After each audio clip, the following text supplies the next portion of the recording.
جنہ تکیا نہ حضور نو.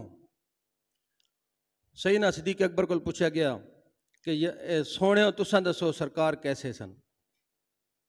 سیدنا صدیق اکبر فرماندے نے سرکار آخری دن سن، ظاہری حیات دے آخری دن سن، 2 دن مسجد شریف تشریف نہیں لے کے آئے. سیدنا صدیق اکبر خود نمازاں پڑھاندے رہے. سیدنا صدیق اکبر حضور دے مصلی تے حضور دی حیات تے ظاہری دے اندر کھلوتے رہے. 2 دن نماز پڑھائی، تیسرا دن سی، ہر صحابی پریشان، روٹی کسے نہیں کھادی، پانی کسے نہیں پیتا، گھر ہی کوئی نہیں گیا، بچیاں نو کوئی نہیں ملن گیا، بچیاں نو تکن کوئی نہیں گیا، کوئی کسے نال گل نہیں کردا، حضور دا حجرہ نہیں پیا کھلدا. کہندے نے تیسرا دیہاڑا سی، عصر دا ٹائم سی، زور دا ٹائم سی، تے حضور دا حجرہ انور دا پردہ چھرکیا خالی. آکھو سبحان اللہ. کی انہاں دا جذبہ ہونا اس ویلے جنہ 2 دن نہ روٹی کھادی، نہ پانی پیتا، نہ بچیاں نال ملے، نہ کسے نال کلام کیتا.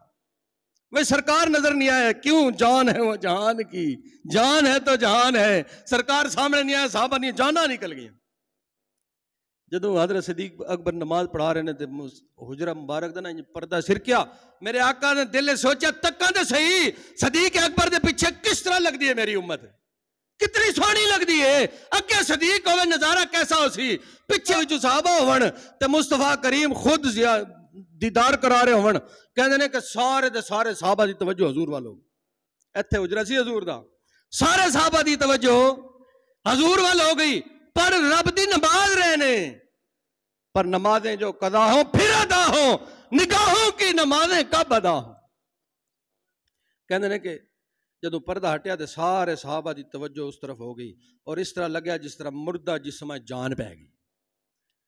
اور پھر سیدنا صدیق اکبر فرماتے ہیں کانہ ورقۃ صف مصحف. کہندے نے رسول اللہ دا چہرہ اس طرح سی جس طرح قرآن کھل گیا تو اسی تلاوت کر رہے ہیں. چہرہ مصطفیٰ اصل قرآن ہے، عاشقوں کی تلاوت پہ لاکھوں سلام. سیدنا صدیق اکبر کو میرے آقا نے پوچھا صدیق تیری زندگی دی سب تو وڈی خواہش کی ہے، تینوں دنیا دے کے پسند آیا؟ میرے آقا نے فرمایا مینوں تیری دنیا میں خشبو بھی پسند ہے تے نکاح بھی پسند ہے. صدیق تینوں کے پسند ہے؟ سیدنا صدیق اکبر فرماتے ہیں النظر الی وجہ رسول اللہ. یا رسول اللہ میری زندگی دی کوئی خواہش ہے، کوئی مقصد ہے، نظر ابو بکر دیا ہون تے چہرہ مصطفیٰ دا ہوئے. النظر الی وجہ رسول اللہ، یا رسول اللہ تھانوں ہی تکدا رہواں، صبح ہوئے تے باویں شام ہوئے. اب حضرت ابو ہریرہ حضور دا حسن کیسا سی کوئی بیان نہیں کر سکتا. حضرت ابو ہریرہ کو پوچھا گیا تساں دسو حضور دا حسن کیسا سی.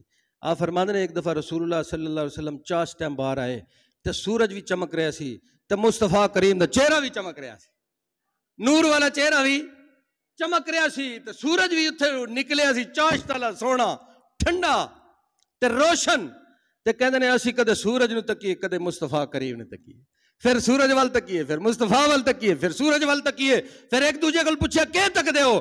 ابو ہریرہ فرماندے نے میرے کو پوچھو اے اسمان والا سورج مصطفیٰ دے چہرے تو نور لے کے پہ چمکنا ہے.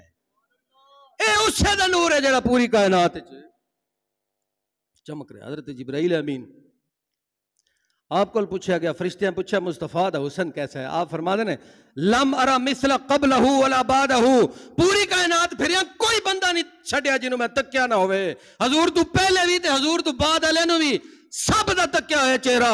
فرمایا لم ارا مثلہ، اوہ جا نہ پہلے تکیا نہ بعد تکاں گا. ایسا پیارا. اور شیخ سعدی کو حضرت حسان بن ثابت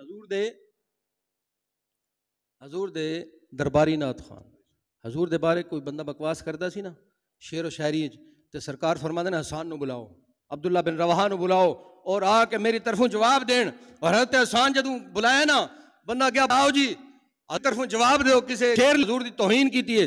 حضرت حسان اتنے وچ آئے نا اتنے وچ ساڈے تے ٹھنڈے نا نعت خان اپنے واسطے لڑ پیندے نے.